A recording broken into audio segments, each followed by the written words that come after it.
You're listening to Switched On Australia, the podcast that tracks the opportunities and challenges of electrifying everything, everywhere.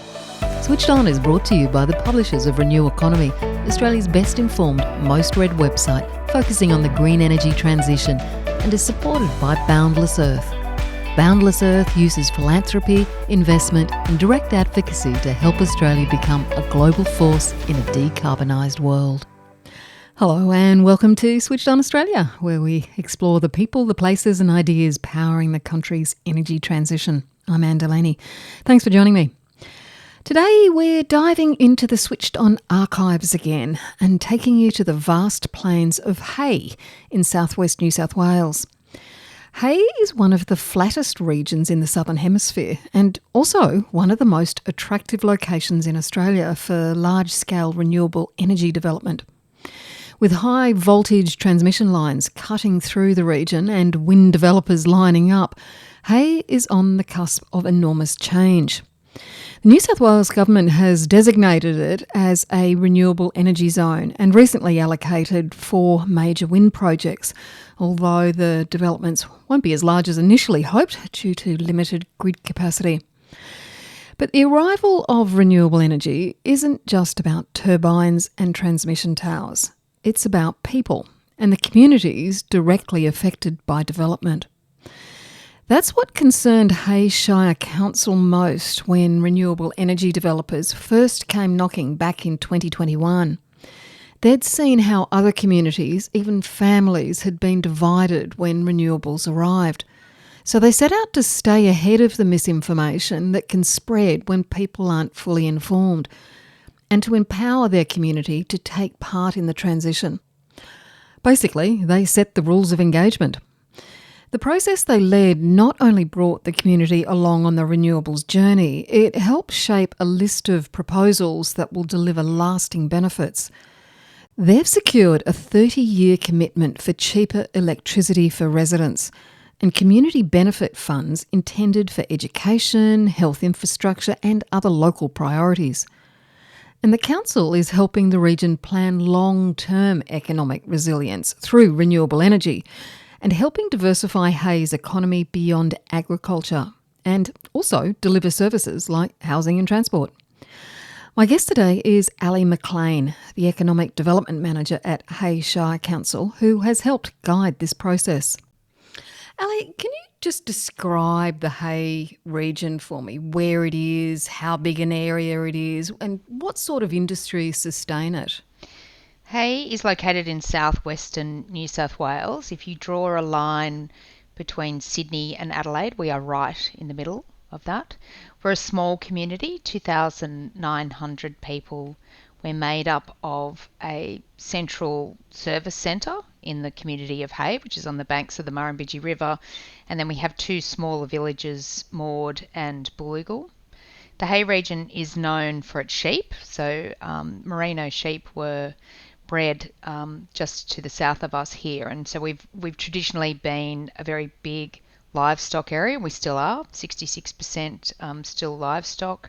We have cropping as well, but we are a completely agrarian economy, and because of that, we are very much at the whim of both the weather and markets.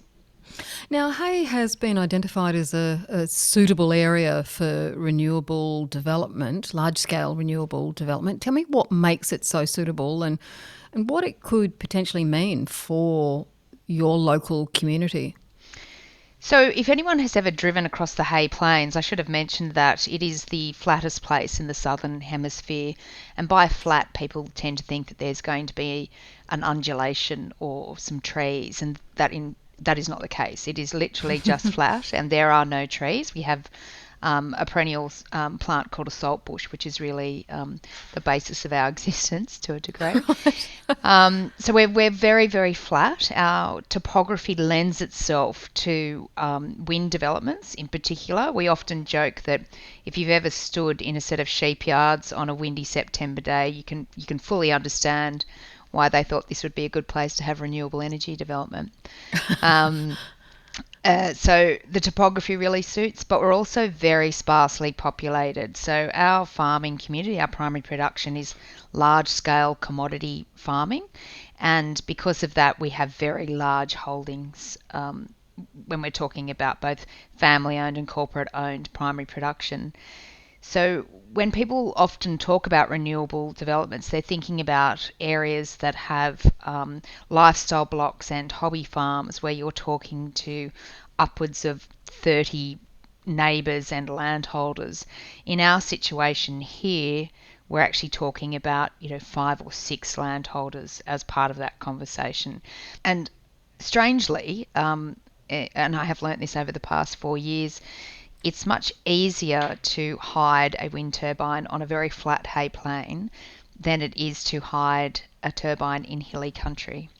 Oh, that's interesting. I Yeah, did not know that. yeah. So when you're driving out here, you can see the horizon for sort of 10, 15 kilometres ahead of you, but you're also going past that horizon. You're going into that quite quickly as well because we're all on highways. So to pass a major development like that actually happens very quickly. So it is actually less of a visual impact than it is in a mountainous region where you're continually seeing one turbine after the next. You're also linked quite closely to the high voltage transmission lines between South Australia, Victoria and New South Wales, aren't you? Which makes you a great site for renewable developers. Oh, absolutely. So when this area was marked as the Southwest Renewable Energy Zone, which is the framework under which New South Wales operates to develop renewables, one of the key criteria was really that we had the backbone of Project Energy Connect going straight through the region, and that proximity to the transmission line and those other factors that I talked about, that makes us an ideal area for it. But without Project Energy Connect, without those transmission lines, this would not be happening. So take me back to 2022 when some of the renewable developers came knocking on doors in the Hay Shire. Just describe your initial reaction when you first heard about the renewable energy projects potentially coming to Hay. I think the best way to sum it up was really just a sense of confusion. We had, and it was earlier than that. Actually, it was about 2021 where we started to, at local government, we're privileged to hear information before the community does, and we had started to hear about this thing called a Southwest Renewable Energy Zone. Then we had developers who were actually coming into the area and starting to talk to landholders. Then landholders were calling me and saying, is this legit? We've got these developers coming here. Then we had the developers coming to council and asking for development application on MetMass, which was part of their planning process. So there was a lot of confusion in that space within the community, and anyone who lives in a small rural area like we do knows that the grapevine will beat any sort of social media, any sort of communication. And so the grapevine was starting to arc up a bit, and we really felt like that conversation was sort of running away from us as to what is actually going on here and who has actually got the reins of this. Was there a lot of misinformation on that grapevine because people were confused about what was happening? At that point, not yet. So the conversations were kept pretty tightly because obviously for landholders, they're having financial conversations with the developers. We're part of a planning process and a planning instrument because we are local government, so we're aware of that sort of process that was happening. But there was starting to be a groundswell of conversation around renewables are coming to Hay, what's actually happening. And that's where we thought, well, we need to jump in here quickly because we know how that grapevine works. And the minute that misinformation gets out, and in particular the minute that the loud minority gets a hold of a conversation in this community, it can be the death of that conversation. It can be an absolute killer in terms of the community being able to have a conversation about that. And I've seen that in other issues where, because we are small and we value our relationships, there aren't that many other people to choose from. We will tend to shy away from confrontation.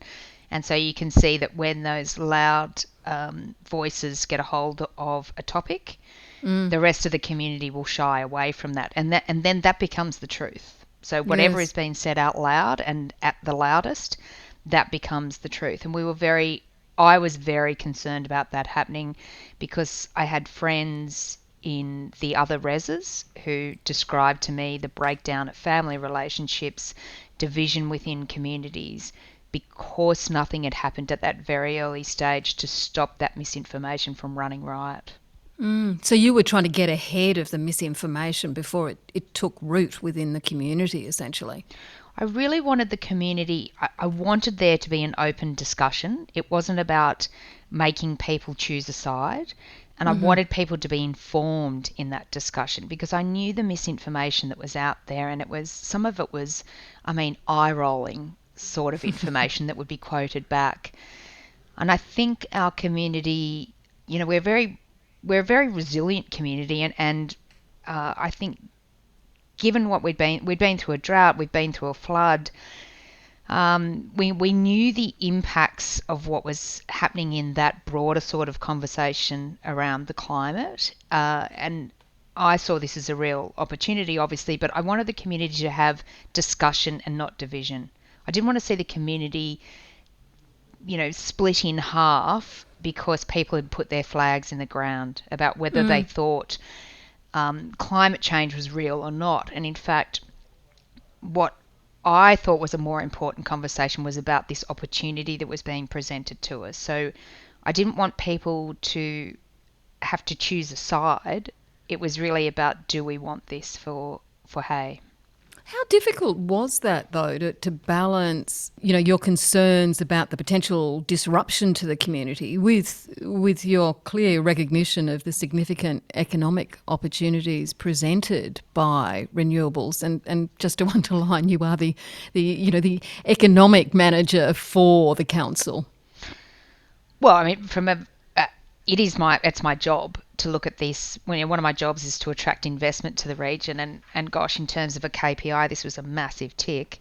So that was good. But no, from a community point of view, to be able to get people or give people the opportunity to have that education and to have that discussion, I really thought that there would be another local government who had done this, and I started. Because in local government, there's a lot of copying and pasting. You ring a colleague in another LGA and say, what have you done? That's a local government area. You ring someone at another council and say, can you share that with me? And we do. Generally, we're very generous with our work. Well, it's a cost saving, isn't it? It's an absolute cost saving. But also, someone's been through the pitfalls and they know how it works. So why reinvent the wheel? But I could not find another area that had done that, because this RES conversation was happening. It was so dynamic and things were changing at such a rapid pace that it was really hard for local government to find out what our role was, but also what was the response, what was the community response to what was happening to us. So I was looking for support to be able to do this. This is not something that in my role at council I couldn't deliver the information that I felt needed to be delivered, because I am a community member. I needed someone who had the expertise to be able to deliver what is a very contentious and emotional conversation with respect, but also with the knowledge to be able to back it up. So I was on the hunt, and it was a chance meeting, I understand, that helped you find a way forward. It was very serendipitous. So Kate Hook, who at that stage worked for Realliance, had broken down in Hay, and she'd been here for 3 days with her children. My office is at the back of the Visitor Information Centre. When I was leaving work that afternoon, I actually ran into her in the car park, and we started talking. I was talking about, what do you actually do? And I said, I have this. I've got a problem. I really need some help. What do you think I could do? And then Kate, on her drive home to Orange, started to think about what the opportunity could be to really take a community on a journey. I hate that expression, but it really was about taking a community on a journey. And so with Andy Bray, who is the head of Realliance, and Kate, we took these tentative steps into delivering this process. I don't think we knew what we were sort of what we were doing. Not that we didn't know what we were doing, but we didn't realise the significance of what we were doing when How we did groundbreaking it probably was, Yeah. yeah. So what did you come up with? What was the way forward for your community?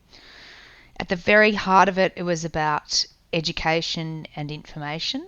So Andy and Kate developed a really strategic and considerate program for the community. So first of all, for our councillors who were very brave in taking this on and really being at the forefront of the conversation for the community. So really taking it to the community. So we did a workshop with the councillors. I think that was about 3 hours where we talked about the facts, why this is happening, why in Hay, what it could potentially look like, what we feared, what we thought would be great.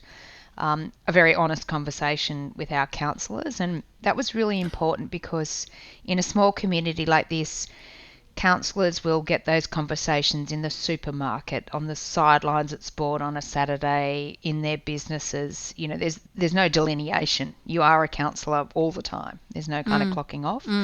So we thought it was really important to give our councillors that information because we were going to, what we really wanted to do was to get a position for the community. We didn't have a decision about what that position was, but we wanted to present this opportunity that was coming our way, knowing that this was going to happen. And it was at that point that we started to say, so this can either happen to us or it can happen with us. And as I mentioned before, we're quite an isolated town. We are very resilient. We tend to just get on with the getting on, and we solve problems ourselves because of it. So I knew that for our community, it would be, well, we don't want to be on the sidelines screaming. We want to be at the table having the conversation.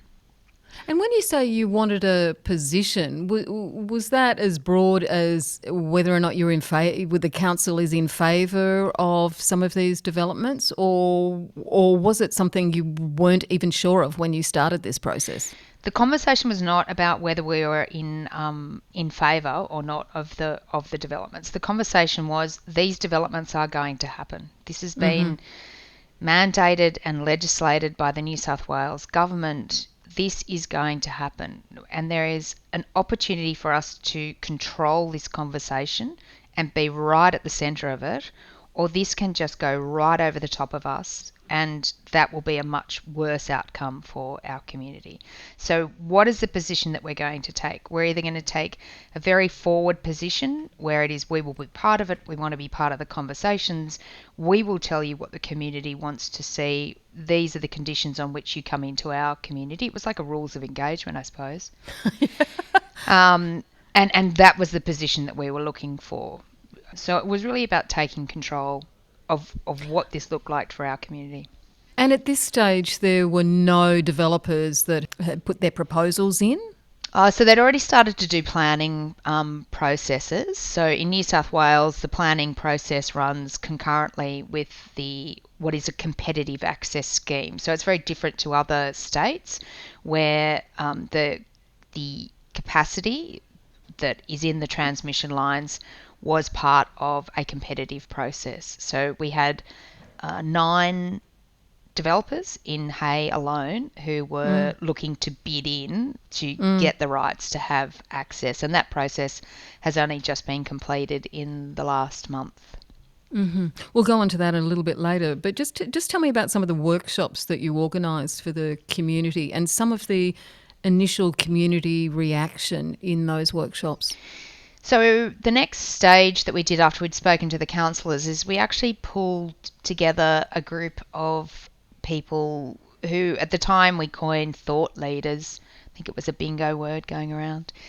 But they really are the people who have influence within the social infrastructure of our community, and anyone will know who those people are. So they're not necessarily elected leaders, but they are the leaders of a community, and they are the people who the rest of the community turns to for advice, for decision making, for leadership in that sort of informal economy that operates so importantly in these small rural communities.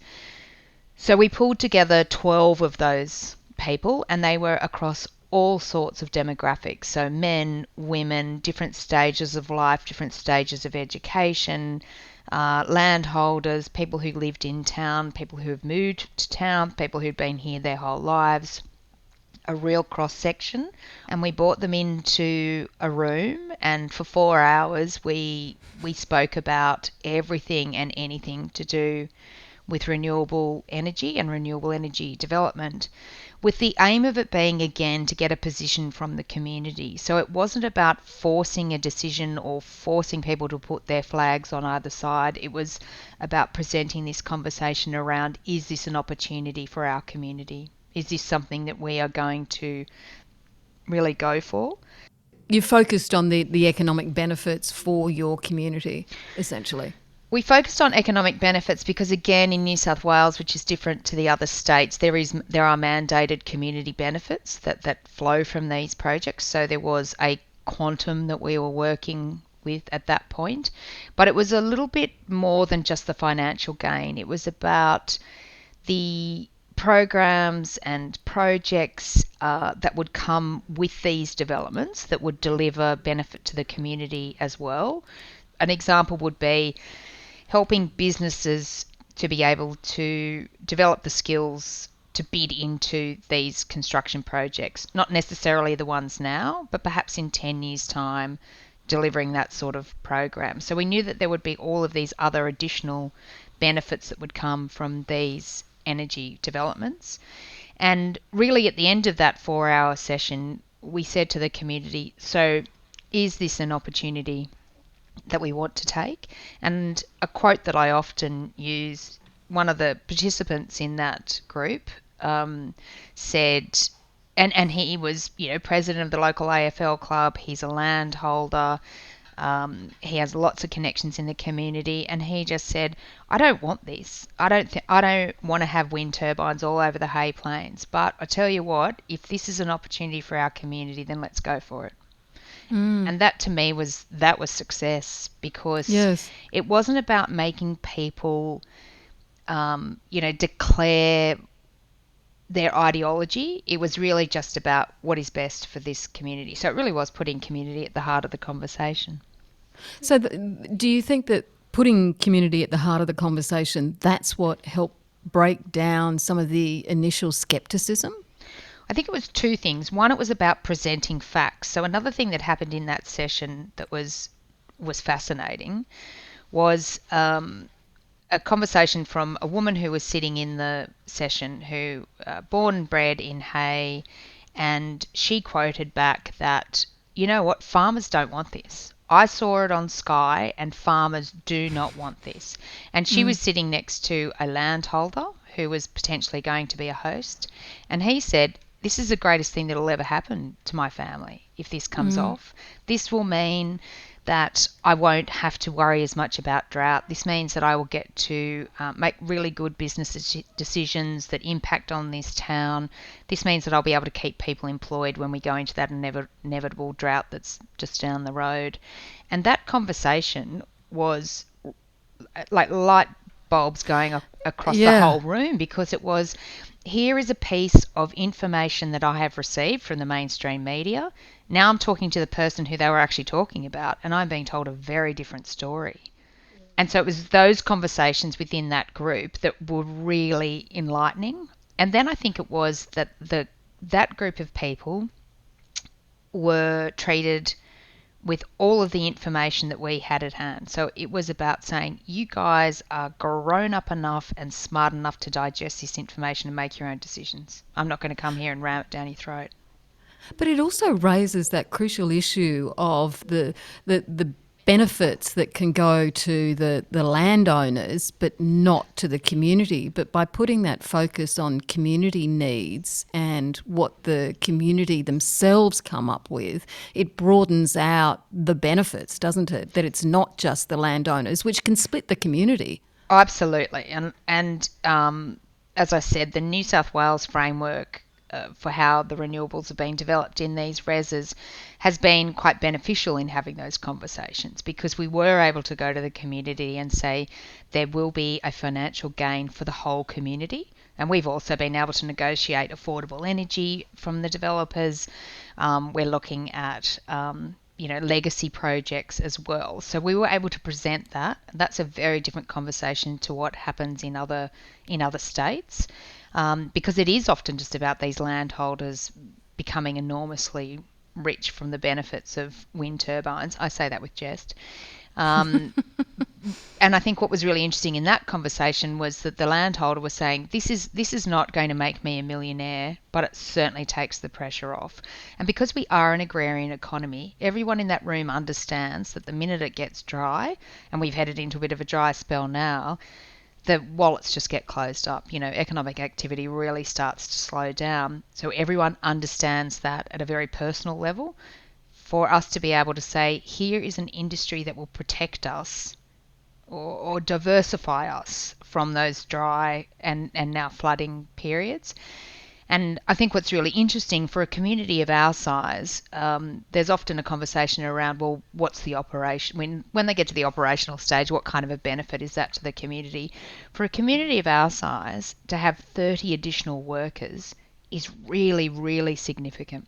That presents a sort of generational change, to have that long-term workforce of 30 additional people in our community. Outside of that construction sugar hit, which we were very, very frank about. There's a sugar hit, there's a chance that, this could pass us by if we don't really get involved in this conversation now. But that operational phase is something that will be of great benefit to our community. The discussions that you started to have were going beyond just renewables. I mean, it really unearthed some critical issues, didn't it, about what the community needs, and that got rolled into the ask that you have now of developers. Tell me about that, how that emerged. One of the interesting things for our community, because we are quite small and we are, reliant on agriculture, is that we've always existed in this sort of 2-year time frame. So big projects and big legacy that we would love to be able to deliver. We never had the financial surety to be able to do that. As a local government, as boring as this sounds, we've got a very low rate base. It's really hard for us to deliver just our normal services. And then we were very reliant on that, the grant cycle. A new government would come in, they'd come up with a new program, you'd try and get a project up, it'd be sort of over and done with, in 2 years' time. So that forward planning that we've sort of never entertained, because we knew it wasn't reality. All of a sudden, having this opportunity with the renewables meant that we were, as a community, able to lift our gaze and really think about what we wanted to see, with the potential of it becoming a reality. And it was interesting to see the community grow as we've been through this process. So we've been doing community consultation now for nearly 3 years as we go through all of this planning. One of the other propositions that we gave to the community is, this is coming, this is a great opportunity, but you just can't say to the developers, well, we'd like housing fixed. We've got to put the hard yards in now and look at what that looks like for our community. So we have been doing it, and it has been like a marathon, but the community's really started to muscle up and coming up with really innovative and great responses to what we would like to see happen. And because we've got such community support for it, we're also feeling quite empowered. So we have gone to the developers and said, this is what we want to see around that housing piece. This is what we want to see when it comes to education. We just don't want a couple of scholarships. That's not good enough for us. What we'd like to see is investment in our TAFE, investment in our country university centre. We want to be able to see this become a centre of excellence for renewable training. Are you giving them dollar figures? Are you saying we want this amount of money for whatever it is, for your TAFE, for whatever? Well, that's mandated by the government, how much money we can expect from the developers. But we've certainly said to them, and this is where we would like to see this proportion of the money go towards. And I should preface that by saying that we, at this stage, we are still in that negotiation process because we've only just had the announcements made with the developers. But it's been really great to see the community grow and actually want to be involved in the conversations. And for anyone who's been involved with community consultation, they will know that it is so hard to get people involved in those conversations because they often go nowhere. And it's really hard to ask people to take time out of extremely busy lives to be involved in conversations that sometimes it's really hard to see what the end goal is when you're working your way through a process. But the community have really started to get involved in this because they can see that there is going to be a result from this. And there is an opportunity now for us to make those generational changes that we've never been able to do before. So would you say that the understanding that the renewables could help solve the community's existing problems was a turning point for the community? If you go back to that quote that I gave from the community member, that was really the nexus of it. I don't really want this. I don't really want this industry here, but this is a great opportunity for our community.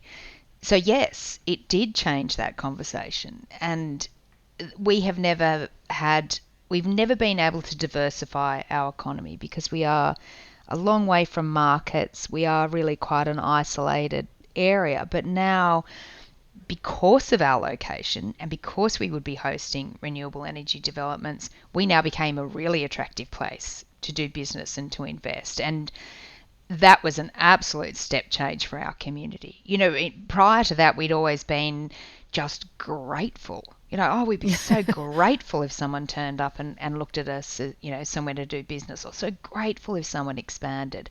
And now that has sort of changed a bit where we're saying, well, no, you actually should be very grateful that you're here. And yes, you will have a conversation with you, but, we're quite popular at the moment. So that in itself builds confidence within the community. And I think what's been very interesting going through this process is that the community has gained confidence that they've got the knowledge to respond. So our community feels empowered enough to go out and say, actually, this will be great for Hay.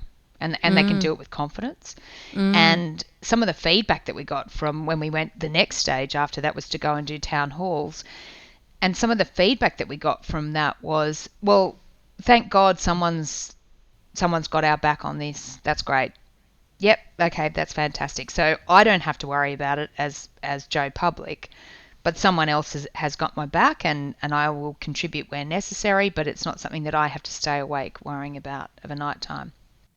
So how have the renewable developers responded to what the community has asked of them? From the very beginning, when they came here, they were enormously respectful of our community, and the community really appreciated that. And they consulted the community really genuinely, and they were very transparent about what the impacts would be for a community of this size. The converse of that is that they were also really open to the conversations about what the community wanted to see from those community benefits. Some of the developers were so innovative in the ways that they developed those community benefit schemes, and all of them really took on board the information that we had from the community that ended up in the document that's called the principles. It was so good to see that from the developers, because we had heard from other areas and other states that there was a feeling of the developers just ticking a box. But we felt that the community, I think, would attest to this as well, that the consultation that happened and the result of that, which was the community benefit programs that were developed or proposed, really did reflect Hay. So it wasn't a cookie cutter approach. It really did reflect what the community wanted to see. And I don't think it'd be a surprise for anyone to know that when we did the community sessions, the first thing that everyone wanted was free energy, actually. But we thought, well, knowing what Hay's like, there would just be air conditioners going for 24 hours a day, 365 days of the year. So that was a little bit, we didn't want to see that behaviour encouraged. So we went down the path of affordable energy. And affordable energy, all of the developers who had gentailers, who had retail arms, came to the party on that. And for those that didn't, they designed other schemes that would help us to reduce our electricity bills as a whole community. And that's a great outcome that we were able to negotiate because we'd done this work with the community, and it really was the voice of the community saying that. Because in many rural communities, opposition to renewables development can be pretty high. This process that you've gone through, where you have presented what the community wants to the developers, rather than the developers saying, we'll give you some footy jerseys, etc., and a couple of grants, surely that makes things so much clearer about what is going to pass between, and I would guess the renewable developers should be happy with that, even though they may have to pay more, so to speak. The developers, I think, were very surprised at the unity of Hay in terms of our response to the opportunity, to the energy transition.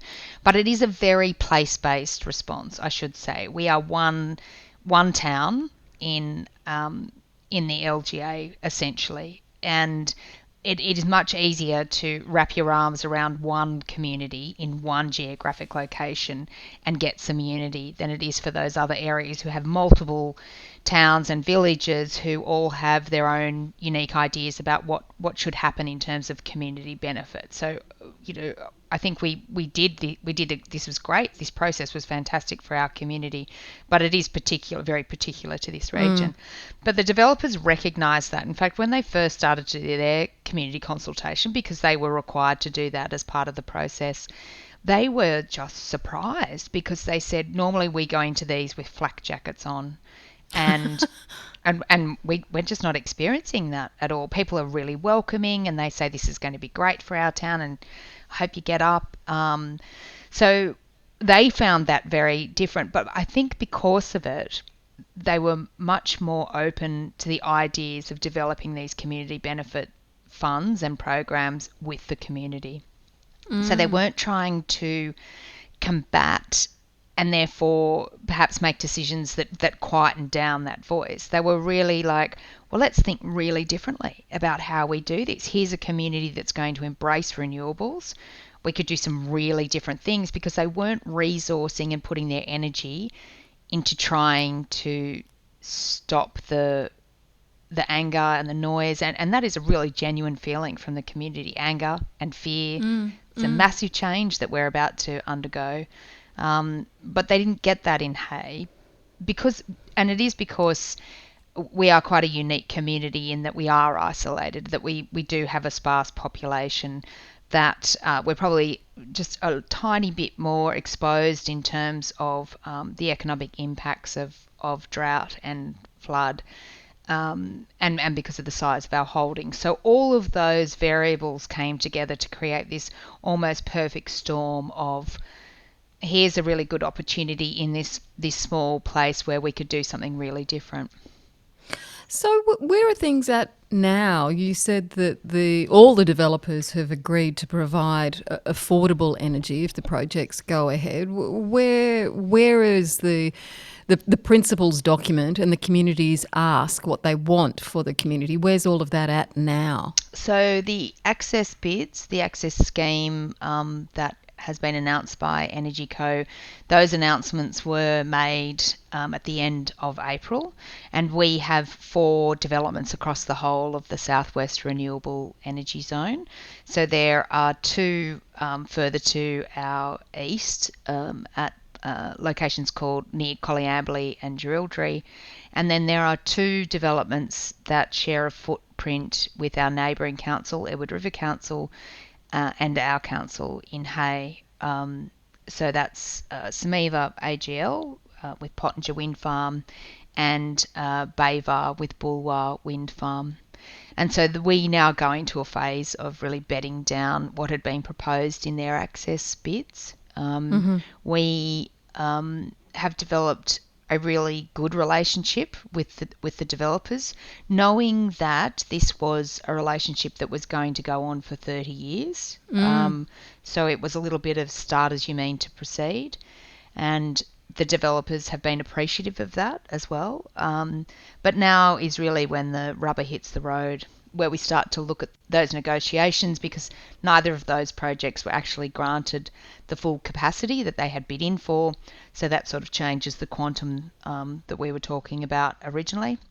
But that is something that we're looking forward to getting our teeth into.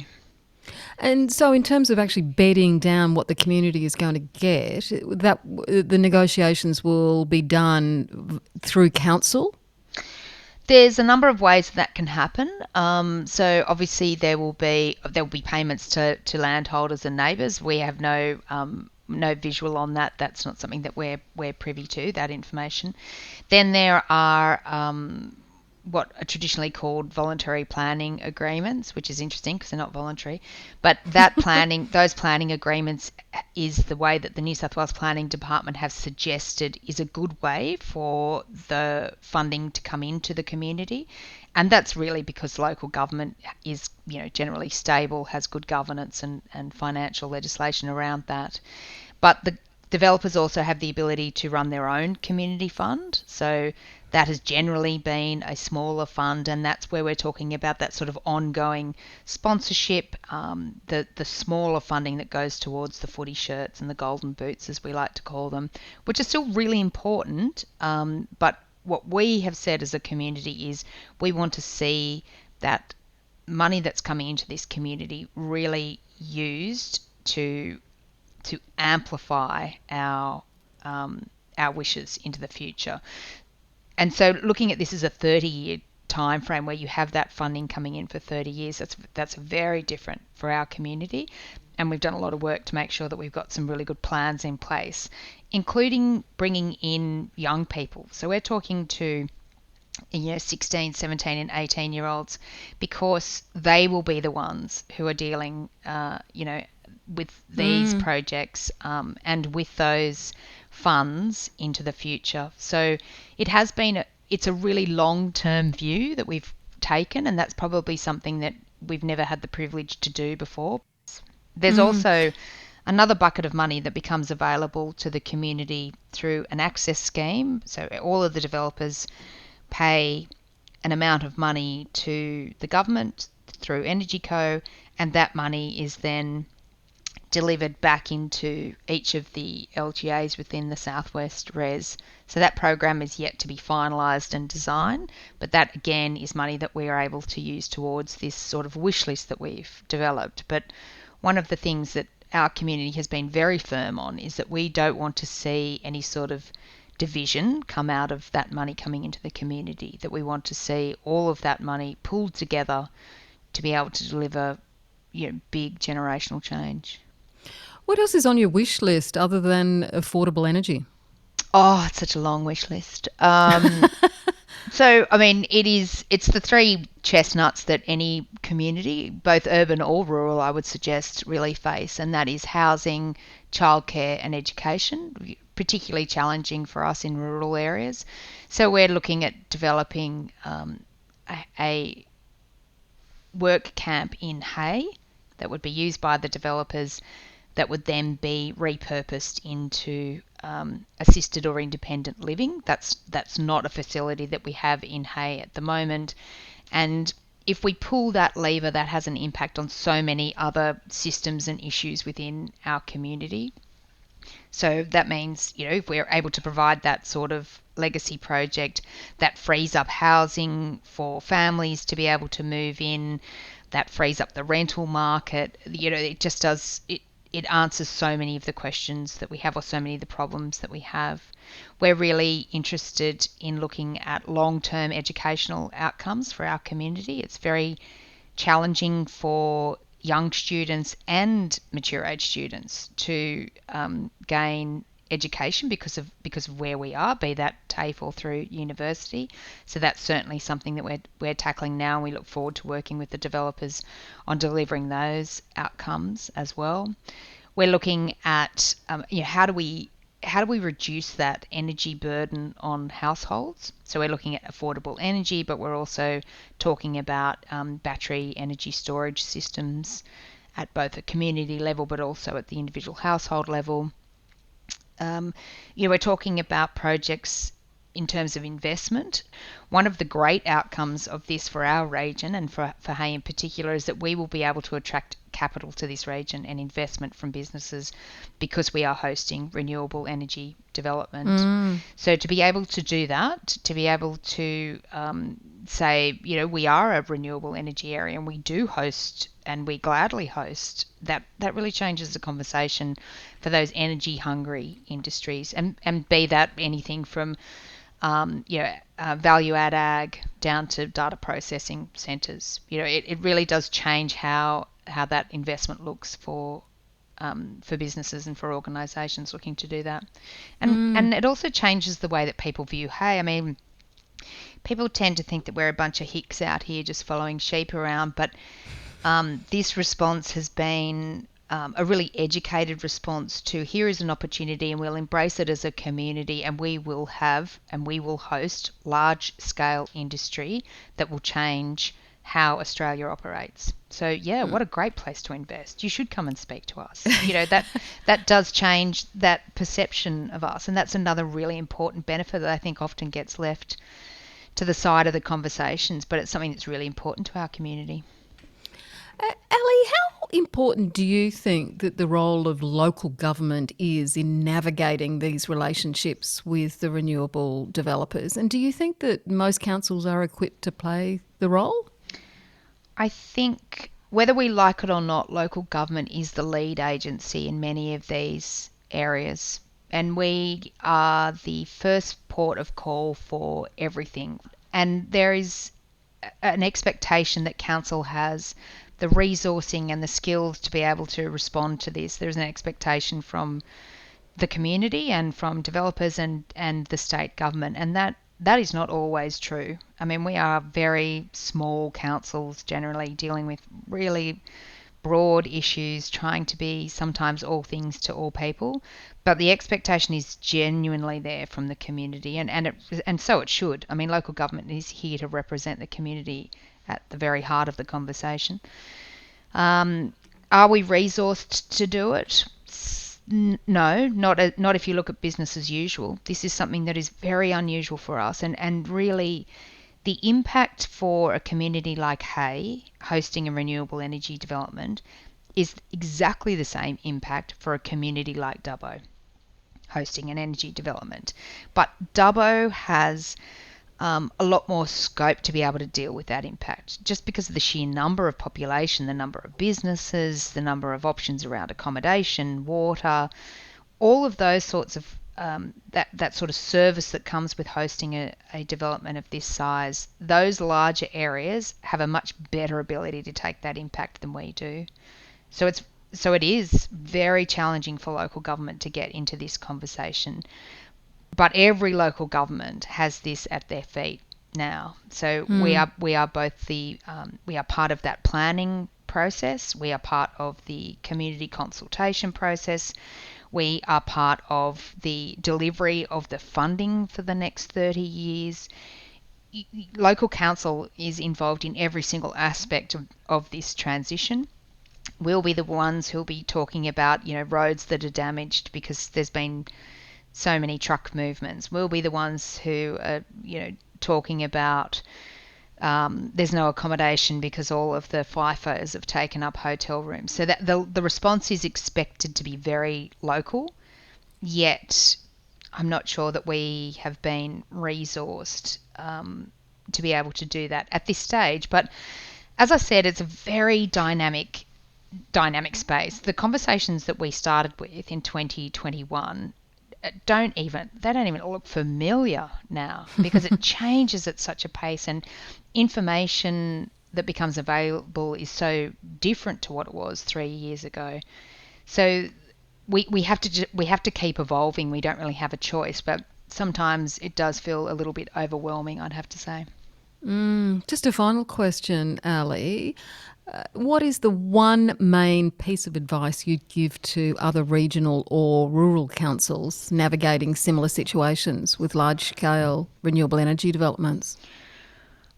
I'd say that respecting your community's ability to understand complex information is really undervalued, and doing that for our community, it really did change how we approached this as a community, because people are willing to take in that information and make those decisions themselves. But what happens if you don't do that is the decisions get made for them. And that's where people get angry, and they feel resentment, and they feel like they have no voice in that conversation. And it happens to us all the time in rural communities. There are decisions made at much higher levels. We have no voice in those decisions, and it's hard not to feel left out.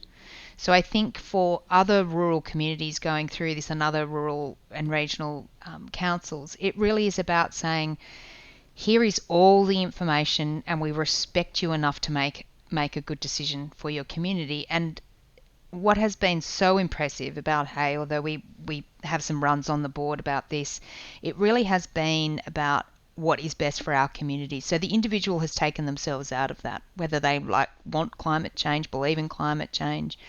That really has come out of it, and it really is about, well, here's a big opportunity, so as a community, let's go for it. But I think that comes back to the respect of giving people enough information to make informed decisions and feel empowered in that conversation, which all sounds very motherhoody, I'd have to say, Anne, having said that. But it is really about... That makes sense. Yeah, it really is about saying, at local government, we are very privileged to receive a lot of information, and I think us sharing that with the community has given a level of respect for the process.